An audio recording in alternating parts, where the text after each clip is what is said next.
बिस्मिल्लाहिर्रहमानिर्रहीम। अस्सलाम वालेकुम व्यूअर्स, मैं हूं इनाम शेख और आप देख रहे हैं मेरा यूट्यूब चैनल इनाम शेख।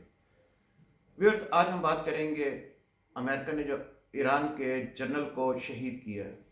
ये वाक़या बगदाद में पेश आया। बगदाद एयरपोर्ट पे ड्रोन मिसाइल के थ्रू उन्होंने ड्रोन हमला करके उनको शहीद किया। इसकी क्या ज़रूरत आई? अमेरिका के बकौल कि he was a threat to the American security and the American nation.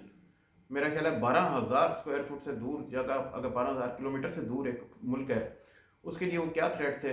We are unable to understand. शहादत किसी भी मुसलमान के लिए बहुत बड़ा जज्बा है। ये सुलेमानी की शहादत मेरा नहीं ख्याल कि ईरान के हौसले पस्त कर पाएगी।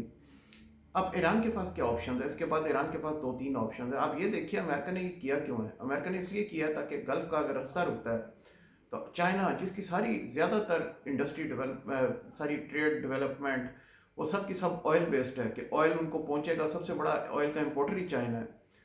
तो वो अगर ऑयल आना बंद हो जाएगा या ऑयल महंगा हो जाएगा तो चाइना की इंडस्ट्री ख़राब होगी। चाइना को इस तरीके से ख़राब किया है। दूसरा, चाइना जब अपनी एक्सपोर्ट करता है, एक्सपोर्ट वो थ्रू सी करता है। अगर गल्फ ऑफ पर्शिया बंद होगा तो चाइना को प्रॉब्लम आएगी। चाइना की प्रोडक्ट्स इतने आराम से नहीं पहुंचेंगी। ये भी अमेरिका को फ़ायदा है कि चाइनीज़ प्रोडक्ट को हिट की जाए। अगर आप दूसरी तरफ देखें तो रशिया को भी बड़ा नुकसान है इससे, क्योंकि रशिया के साथ, क्योंकि चाइना ईरान रशिया की काफ़ी कोऑर्डिनेशन चल रही थी, काफ़ी चीज़ें चल रही थी। रशिया को भी ज़्यादातर, आपको भी पता है, ऑयल जितना भी जाता है वो इधर गल्फ से जाता है। वो तरसीलात अगर मुतासिर होती हैं तो रशिया के लिए भी प्रॉब्लम है। पाकिस्तान तो बहुत ही ज़्यादा फ्रेजाइल कंट्री है कि आपको पता है हम तो एक ग्रोइंग इकॉनमी है। अगर ये तेल की प्राइसेस बढ़ती हैं तो हमारी एक्सपोर्ट्स बिल्कुल डाउन चली जाएंगी, क्योंकि हमारी प्रोडक्ट वायबल ही नहीं रहेगी। हम लोग किस तरह उसको प्रोड्यूस करेंगे जिस प्राइस के अंदर इंटरनेशनल मार्केट में कम्पीट कर सकें। तो इंडिया को सबसे ज़्यादा फ़ायदा देने के लिए ये अमेरिका ने ये हरकत की है। और अमेरिका को पता है कि ईरान इस पर रिएक्ट करेगा। ईरान जब रिएक्ट करेगा तो ईरान के पास 2-3 ऑप्शन हैं। एक तो ये है कि उनके इत्तेहादियों के साथ रिएक्ट कर जाए, क्योंकि डायरेक्टली वो अमेरिका को तो अटैक कर नहीं सकते 12,000 किलोमीटर दूर, और ना ही उनके पास इतनी मिलिट्री माइट है कि वो उस तरीके से जाके अटैक कर सके, ना टेक्नोलॉजी है। तो उनके पास ऑप्शन यही रह जाती है कि या तो वो इसराइल को अटैक करें या सऊदी अरब को अटैक करें। मुसलमान को मुसलमान से लड़ाना चाह रहा है अमेरिका। यही उसकी पॉलिसी है कि किसी भी तरीके से एक एक तनहा करके इनसे बदला लिया जाए।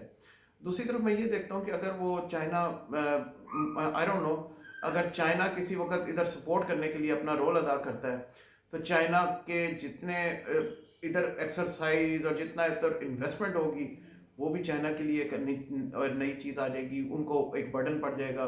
One belt one road initiative, road and belt initiative जिसको आप कहते हैं, सी पैक, उसके ऊपर भी असर आएगा, जिसके ऊपर अमेरिका की बड़ी कंसर्न्स थी।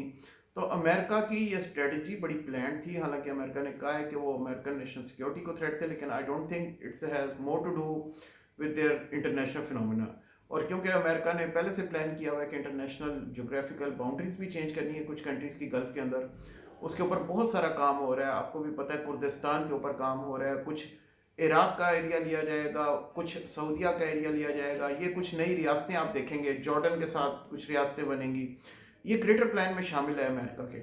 और अमेरिका इसी की वजह से अब उन्होंने स्टार्ट लेके इसके ऊपर जा रहा है। आगे आगे आप देखेंगे ये सारी चीज़ें उसी की तरफ जाएंगी और ज़्यादा से ज़्यादा मुसलमानों का आपस में टकराव करा के फ़ायदा अमेरिका उठाएगा। आगे देखते हैं आगे आने वाले दिनों में क्या होता है। इसी के ऊपर फिर दोबारा बात करेंगे। Much love and take care.